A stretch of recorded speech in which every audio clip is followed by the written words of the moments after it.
little bit about the lunch that we prepared for you today. So Michigan is such an incredible place for agriculture. It's home to Michigan State University, my alma mater. Go green! Yeah, go green, go white.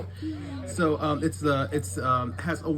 Michigan produces over 300 different commodity crops, making it the second most diverse agricultural state in the country behind California.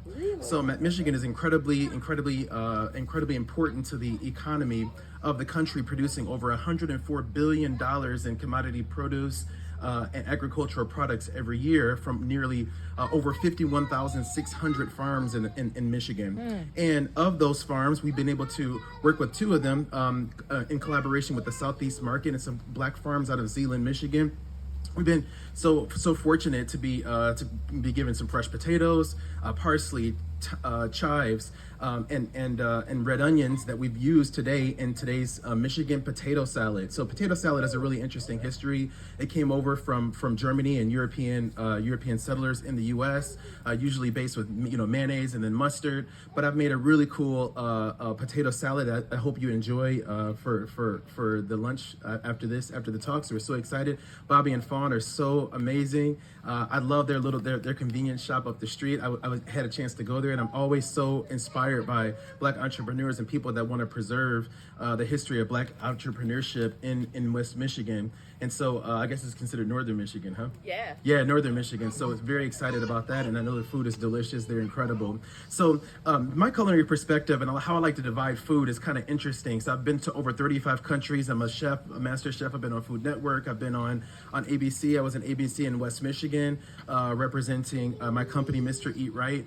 And one of the things that's interesting about food is that as you travel around the world, you begin to see a common thread. So I like to divide food and cuisine into a couple of different categories. One kind of country is like a lemon country. Lemon countries are countries like France, Spain, Italy, Greece, Germany. These places are places where you can kind of sprinkle a lemon over anything and it kind of works, right? Then you have like lime countries. Lime countries are countries like Mexico, India, Argentina. Those places you kind of everything kind of pairs back to lime. So then you have countries like the United States or the United Kingdom, where I worked in Scotland and worked my way through Scotland and down into London, where they're kind of a melting pot, where the national dish of England is chicken tikka masala, which is absolutely Indian influence, right? And it's a lime country dish. But then they also they've made famous fish and chips, right? Which is absolutely a lemon country dish, where you can sprinkle lemon over that. And it's much like the American South, where the American South is mostly lemon, when you can find sweet teas and lemon pound cakes, and everything kind of pairs back. When you talk about Black soul food, pairs back to lemon, right?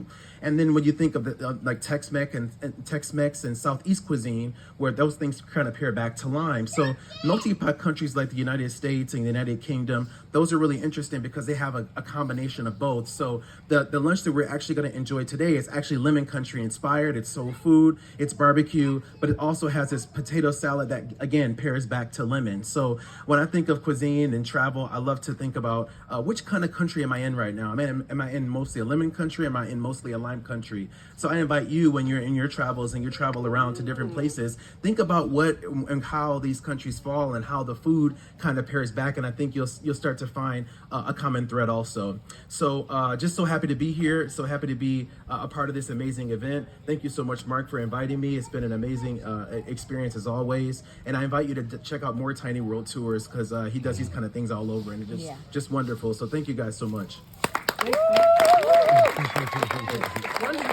And before we go to lunch, I just want to point out Susan Matus, who's the owner of the Morton Hotel. She's sitting next to Reverend Jones in the back. So if you ever want to stay at a great local motel, it's the one to go to. So, okay, everybody, just it's going to be a get in line and go walk past Bobby and Fawn, and they'll serve you pulled pork sandwiches and beans and I'm not sure what else. Potato salad. Right.